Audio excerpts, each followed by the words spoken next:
watching this on YouTube. That's absolutely okay.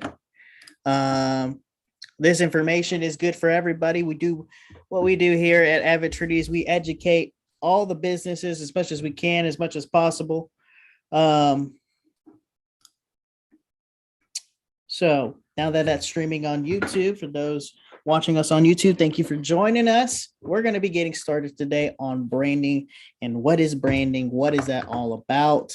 A lot of people, the first thing when we talk about branding and this, we just had a wonderful conversation at the beginning of this webinar was everybody thinks branding is just a logo, and that's great and dandy, but there's more to it when it comes to branding. So if you can see the screen, go ahead, Leslie. Can we see the screen? You guys see the screen? Give me a thumbs up if we can. Leslie, you there? Yes, sorry. I kept hitting the unmute and it wouldn't unmute. No worries. No worries. Perfect. So branding, what is branding? What is it all about? So the easiest way I've explained what branding is and to a consumer, I said, okay, because they'll be like, all right, I'll ask them what is branding. And they'll be like, all right, it's logo, it's about color, it's about this, it's about that. And yeah, that's important. That's great and all. But, what's the first thing that comes into mind? And Leslie, I'm going to ask you some questions if you don't mind, right? And welcome, Sheena. Thank you for joining us. Leslie, what do you think of? What's the first business you think of when you think of coffee? Starbucks. What's the first business that comes to mind when you think of hamburgers? Burger King.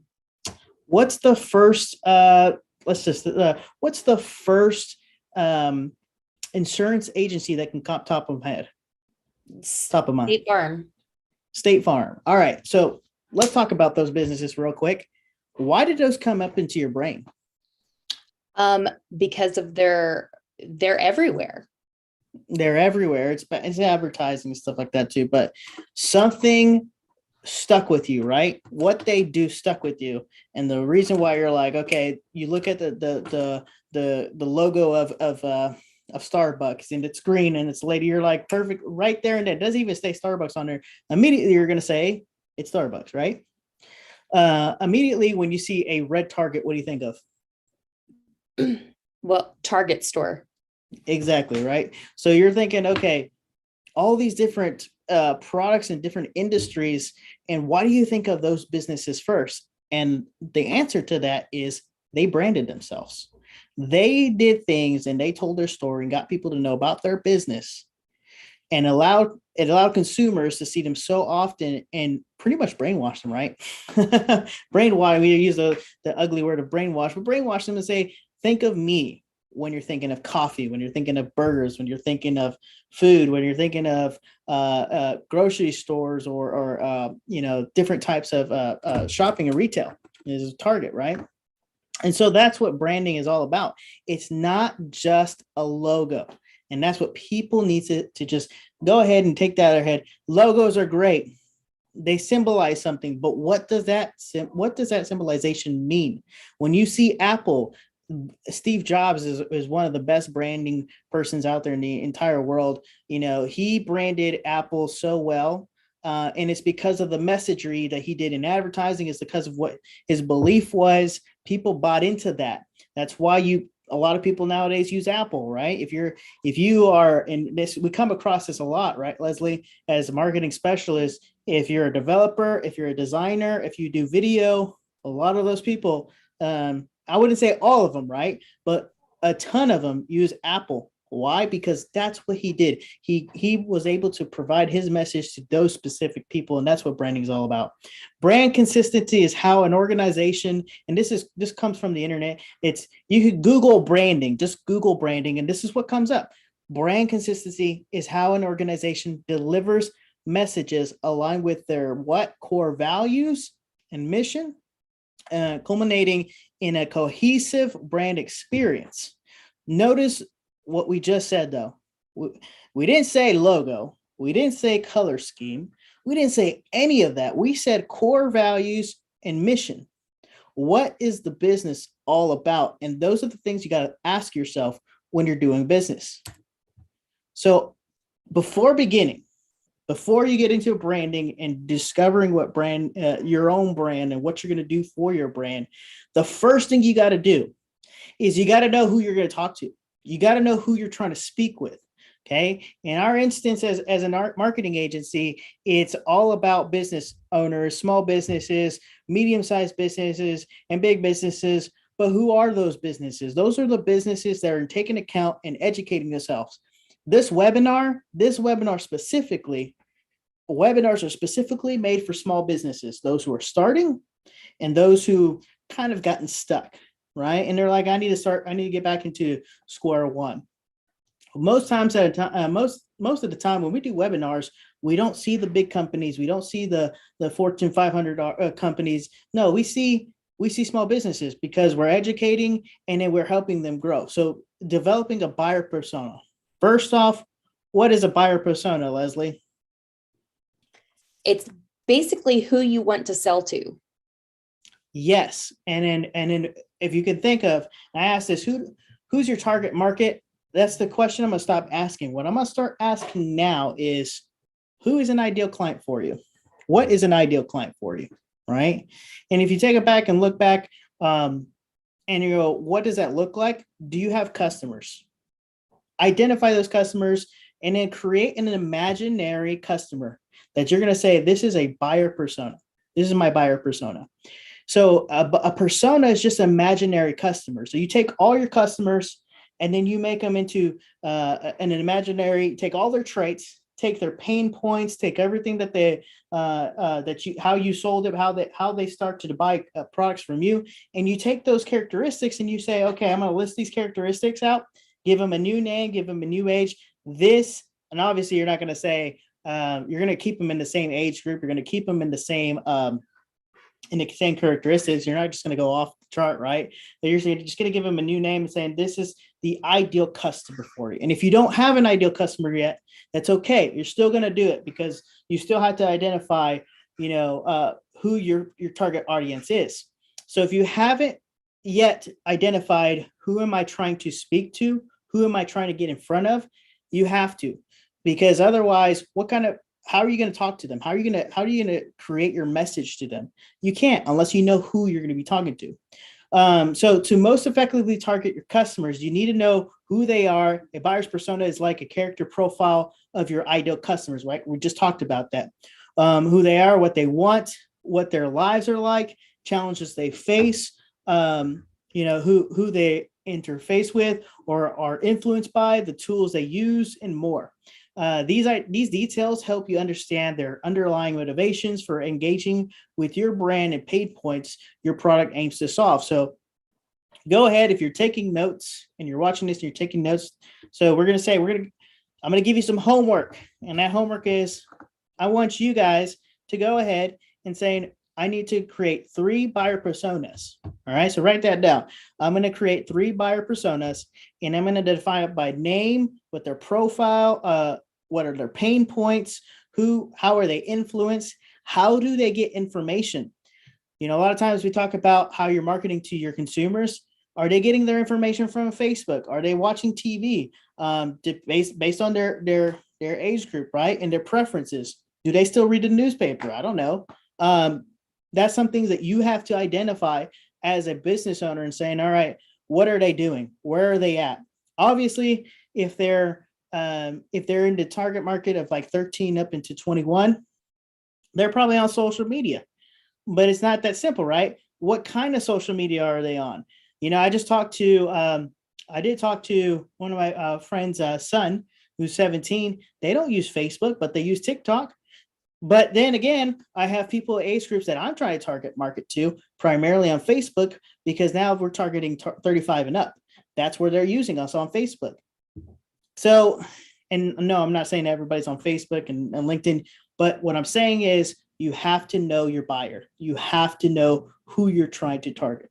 So personas help add real world context around the brand you're trying to build. All creative blogs, white papers, and other inbound content should be designed with buyer personas in mind to make sure you're speaking their language. This helps your brand connect with customers on a more personal level and identify topics where there is mutual interest. So Tab number 1, I'm going to create 3 buyer personas. That's my homework from Advent Trinity and Brian Acosta. That's what I'm going to be doing today after this webinar. So we go into the next slide. Oops. Going back here. So how do I develop? And here we go. I'm going to help you guys out here with the buyer persona. How do I identify? So you make a tab, you say, I'm going to do 3 points. What I need to make sure I do is I need to create their demographics. You need to understand their gender, their marital status, personality traits, age range, or income level. You're not going to target women the same you are going to target men. You're not going to be targeting married the same you are. You're going to target single people, right? So you're not going to develop the same messages or imagery for those specific people.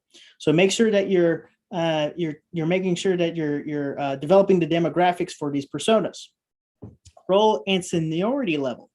This is particularly important for all the B2B folks out there. So if you're B2B, you need to pay attention to this, is even though you're selling to a business, you're still dealing with a person with a business. What authority do they have in the decision-making process? So if you're B2B, are you targeting the VP? Are you targeting the CEO? Are you targeting the sales managers? If you're selling a software, you're trying to sell it to salespeople, then you're going to be talking to them in a different way.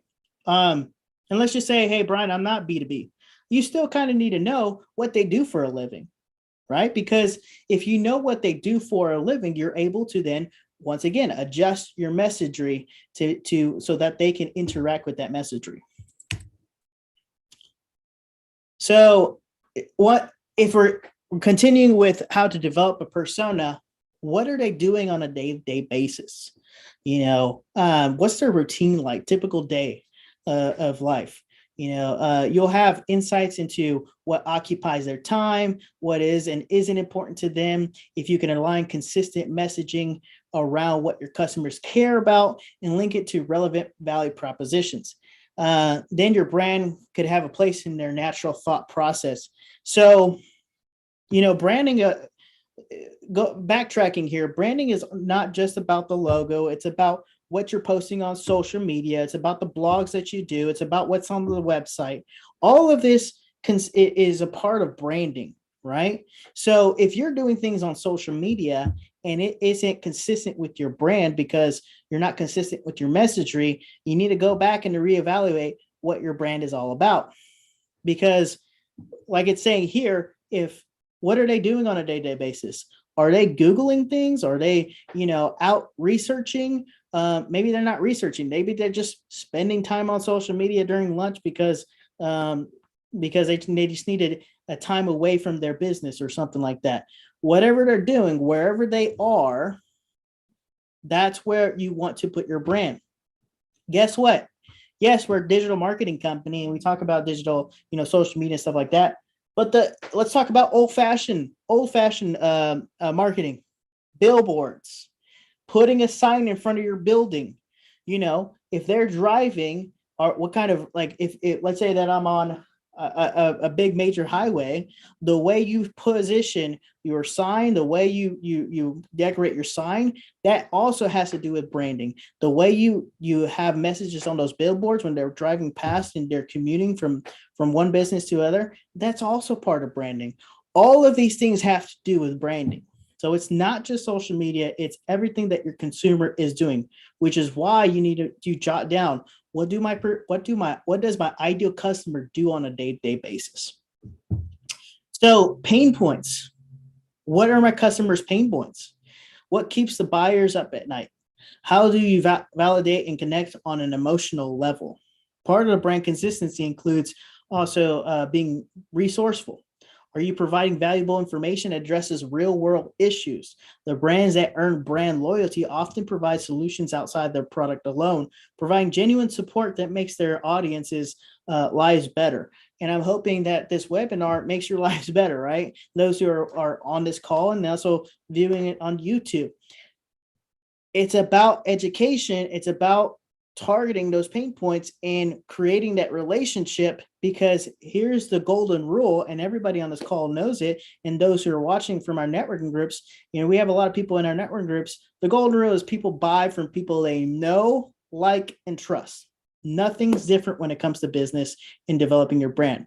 You're developing a brand that people can know, like, and trust. Remember that brand loyalty. Okay. So what are you doing to provide value so people can like you, get to know you, and do business with you? And the objective to that is you're being a problem solver to their pain points.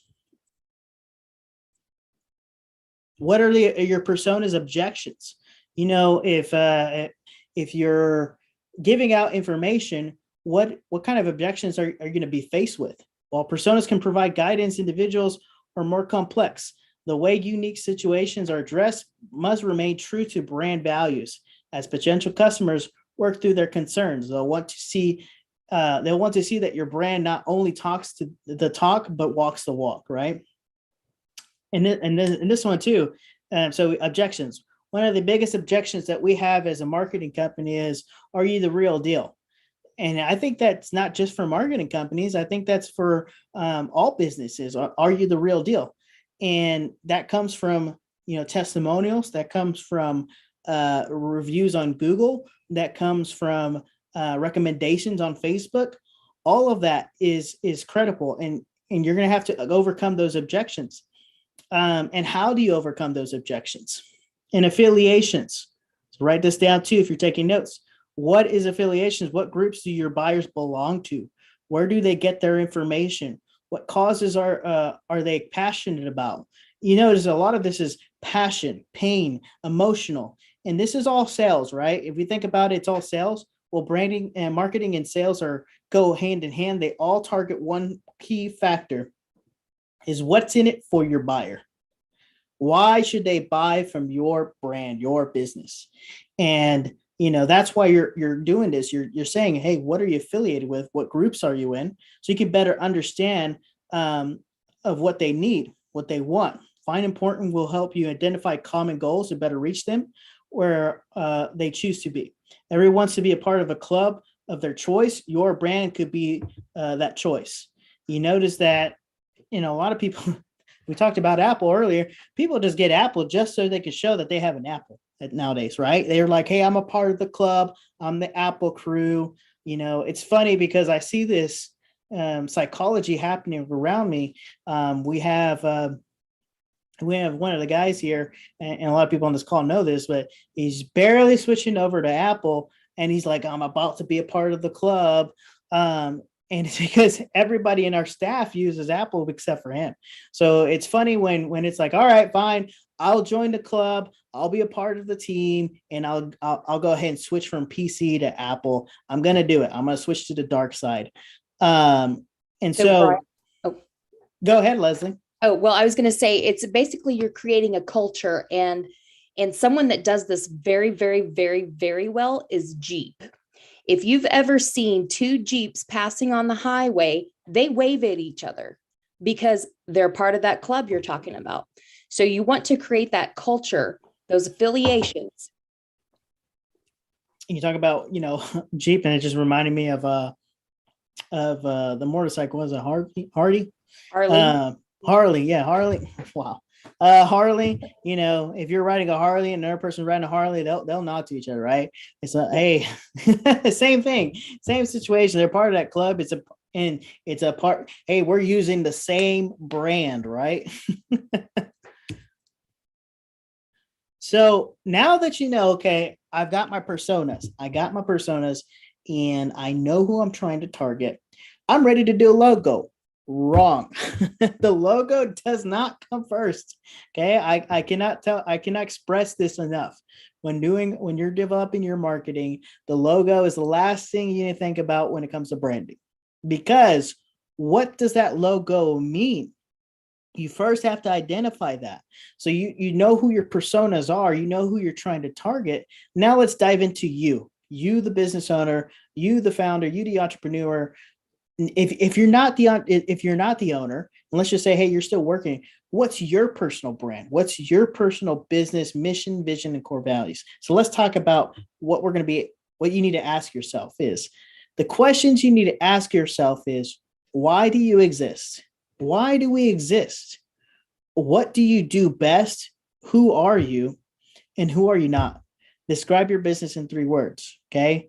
And it's funny. I'm going to go down this list, and this is exactly what. And these are questions that Leslie Radford here put together when we're asking when we're onboarding a client. But it's funny that before Leslie, I think you were networking with us like 2 years ago. You met Ruben and I when we were at the beginning, infant stage, right? It was longer than that. It was like 3 or 4 years ago. Yeah, it's been, oh my gosh, it's been quite a while now. So the funniest thing is when we developed Advent Trinity, we asked ourselves, why do we exist? Well, and what can we provide to this world, or what can we provide into this community of value? And we said, hey, look, we're young. We know how to build sites. We know how to, and then with my background of marketing and sales, I can definitely help people, drive business and drive revenue for their businesses. And I said, okay, so that's why we exist. Well, what do you do best? Well, the best, looking at my background, and, I used to work for guys for Fitness Connection.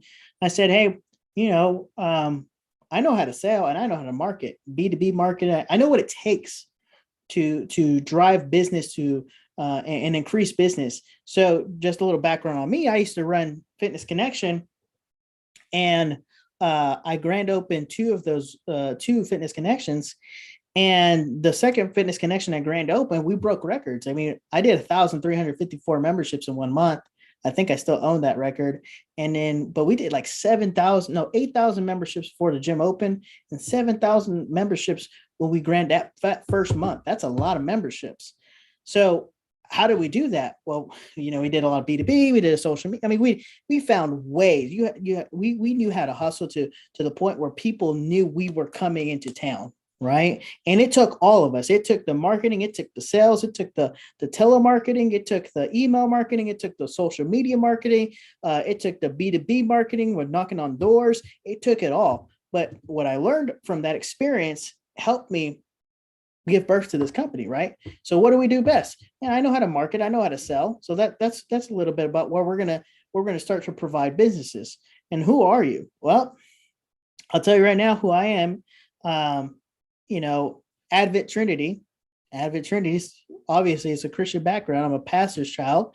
And then who are you not? Well, even though I love Fitness Connection, some of the things I just didn't coincide with, and the way they did business, sometimes it just didn't align with me. So who am I not? I'm a man of integrity.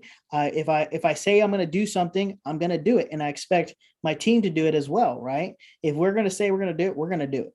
So we're not going to sit here and over promise and under deliver. That's just not who we are. And so if we were to describe Advent Trinity in 3 words, before, actually now, right? It was web design, search engine optimization, social media marketing. But back when we started this company, and this is what we're rebranding ourselves as well, Advent Trinity, is the 3 words that we described ourselves is technology, marketing, growth.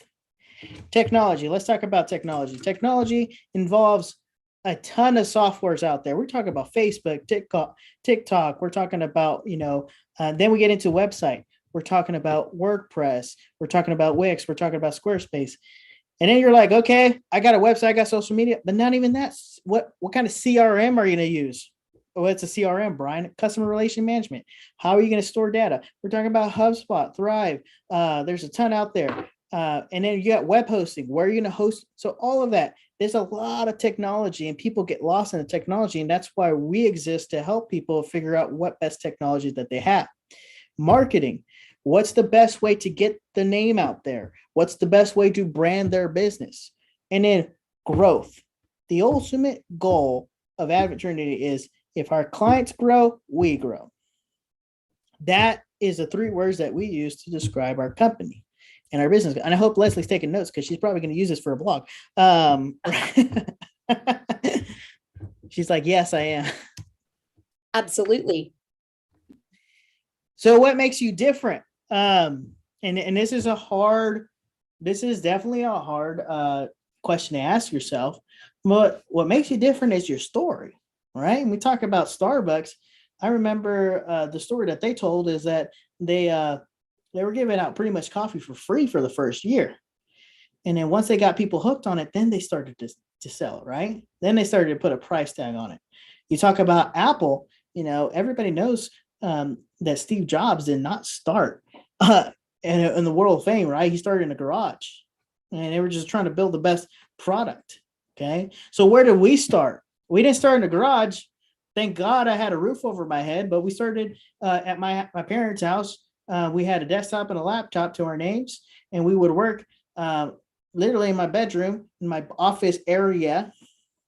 We had a TV and desktop and a laptop, and that's how we started this business. In fact, if you really want to get into it, I was broken in debt. And maybe probably half, a lot of entrepreneurs that can understand that. Yeah, I was broken in debt. And then we started to figure out how to generate business. And just because we were broken in debt doesn't mean that we just sold things that we couldn't deliver. You think about our first client, Nutrition Nation. Nutrition Nation has been there, our client, since we were in that stage with the laptop and the desktop, and they've seen us grow and we've helped them grow. And that's what it's all about, right? So, what's your story? How did you start? What makes you different? Well, what makes us different is I understand the pains of a business. I am a business owner. I'm not just a marketing person trying to sell marketing. Because if you're a business owner, guess what? We were business owners too. We had to figure out how to make it happen. That's why we give education on budgeting.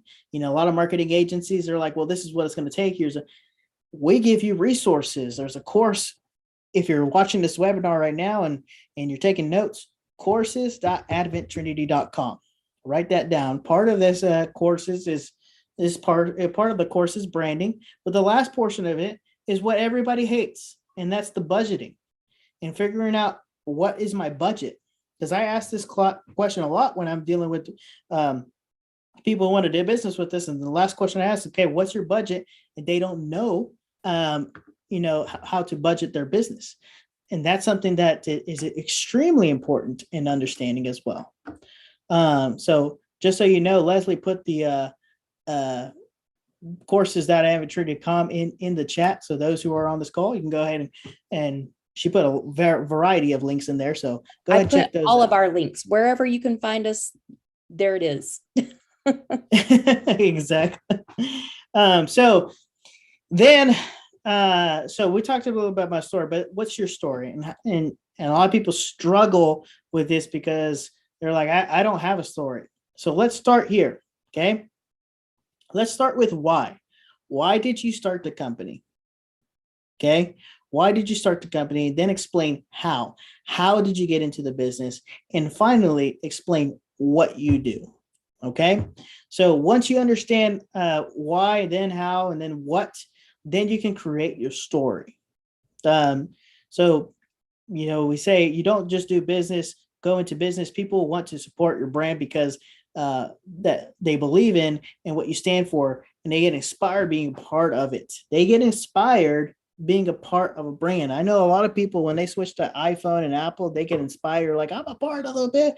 We're talking about that being a part of the group. It's because they're part of the story.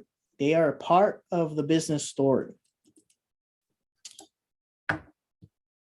So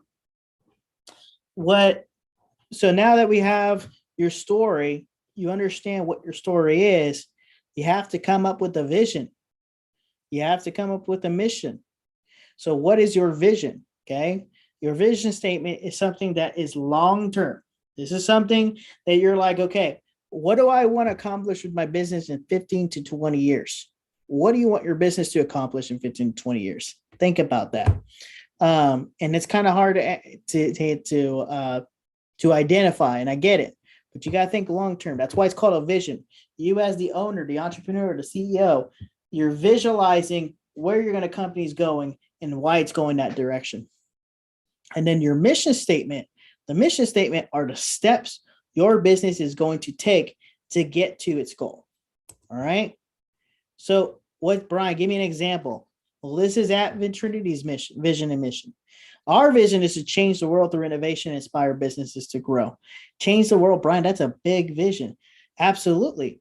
Changing the world. Whose world are we changing? We're changing as many people's lives with innovation, because let's just face it, we just went through a pandemic called COVID, right? And we had to be very, we had to think on the spot and be creative. And that's what innovation is all about. How are we innovating ourselves? And how are we inspiring business to keep going and grow? So, I would say, Leslie, we did a pretty dang good job at sticking to our vision statement this past few years, didn't we? Absolutely. So we have grown exponentially in the last year. Exactly. And it's a different ballgame. But we stayed true to the vision. We kept on going. We got thought differently for our clients. And then we inspired them, because let's just face it, hey, nobody liked what the situation we're in right now, okay? None of us. But we're doing everything we can to get people to keep going. And our mission is a mission of Adventry to provide small businesses the tips, tools, and strategies they need to be successful in growing their business. We must be adaptable, responsive, collective, and reliable to and with our clients for the success of their growth. We must provide top results for web design, SEO, and social media marketing. So those are the steps. And guess what? Don't be surprised if that mission statement changes within the next year or two, because now as we're growing, we're getting closer to our vision. Now we're coming into hey, these are the steps. We're taking even bigger steps, right? So core values, what are our core values? The core values of an organization are those values who hold which form the foundation on which we perform work and conduct ourselves. So a lot of businesses, when we ask them core values, they're like integrity immediately. Integrity, success, results, those kinds of things. Us being a Christian-based business, our thing is love, joy, peace, patience, kindness, goodness, faithfulness, gentle self-control. But why is this important? Your core values has a direct reflection on the colors you use, for your business. Blue, which is very royal, very integrity-based. But in my thought process, integrity comes with a lot of love, joy, peace, patience, kindness, goodness, faithfulness, gentle self-control. Because at the end of the day, all those characteristics, you got to love what you do. You got to have joy in your business. You have to have peace when things don't go right. You have to have patience to make sure that things are going smoothly, especially in marketing. You got to be kind, because you don't ever know what's going on with your client or your peers. You got to be good. You got to be faithful. And faithfulness is same thing as that loyalty, right? Blue, you got to be gentle, and you have to have a lot of self-control. So what's next? Now, okay, if you follow the steps that Adventry and Brian Acosta told you to take, which is first get your persona, then get your mission statement and core values, right? And make sure you tell your story and get everything that's about your business first. Then, and only then, would you go into the visual branding, which is what everybody wants, right? The visual branding is the first thing they think about when branding. They're like, I need a logo. Just go straight into the logo. I highly encourage you do the personas first. You think about your business. You think about why you got started, how you got started, and what you do. Tell your story. Think of your mission and vision statement and your core values. And once you have that finalized, then you can think about your logo. Now we're talking about the logo use and rules. You talk about your image styles and use. You talk about your writing style and use. You talk about the website style and guidelines and social media guidelines. Notice that everything in here was black, white, blue, royal blue. There's a reason why everything was the same color.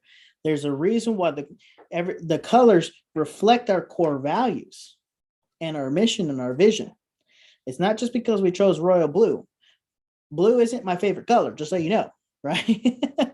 Blue is not my favorite color, but I guess it goes well with my personality and the direction of this business.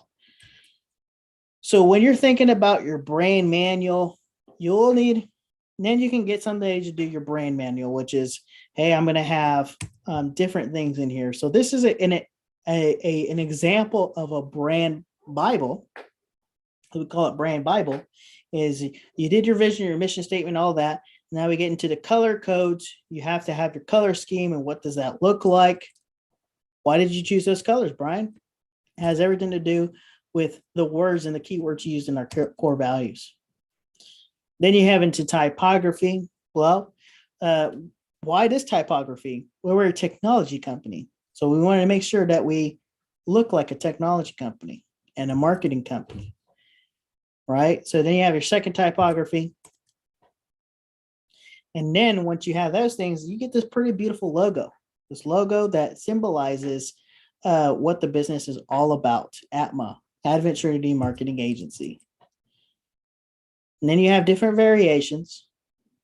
And then you have the favicon, we call it favicon, which is the icon that you use for your tops, for either your website, when the icon, apps, even social media. Then you have your logo treatment. How do you treat the logo? Because you don't want to resize the logo, and make sure that it's consistent all the way across the board. Continue with the logo treatment. Then you have your social media. You have social media icons, and you notice it has the same typography, it has the same color code, different ways to use icons, different ways to use the typography for social media.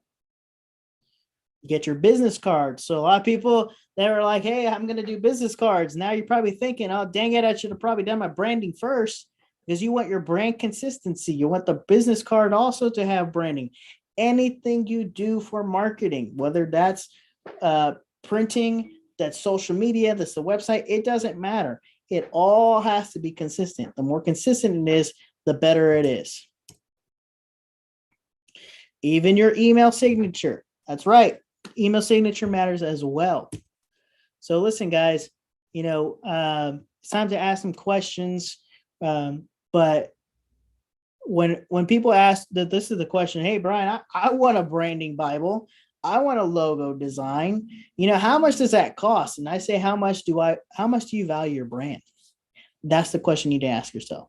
If you value your brand, and branding isn't cheap, I'm not going to lie to you. It is pretty expensive. But how much do you value your brand?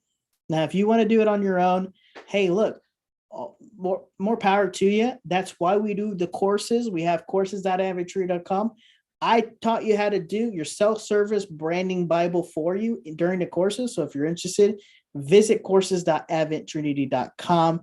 It'll be able to answer a lot of questions for you. But here's my information. If you ever do want to reach out to us and you have any questions about branding, that's how you reach out to us. So I want to thank everybody for being able to call. I know it was an hour long, but Leslie, do we have any questions? Haven't seen any pop up in the chat box. All right, no worries. Listen, I know I went through a lot of information. This call was recorded. It's on YouTube. I think we're going to keep it up for a while. I'll probably put it up on social media. So if you have any questions, feel free to reach out to us. We'd love to talk to you guys. I hope this was educational. I hope you got a lot out of it. And I hope you understand more what branding is about. It's not about the logo. It's about who you are as a business and who you are as a person, and it's in establishing that and telling the world about that so that they can follow your business. They can follow your brand into battle. So thank you guys for joining us. I will see you guys next time. Have a great, blessed rest of your week. Have a blessed day.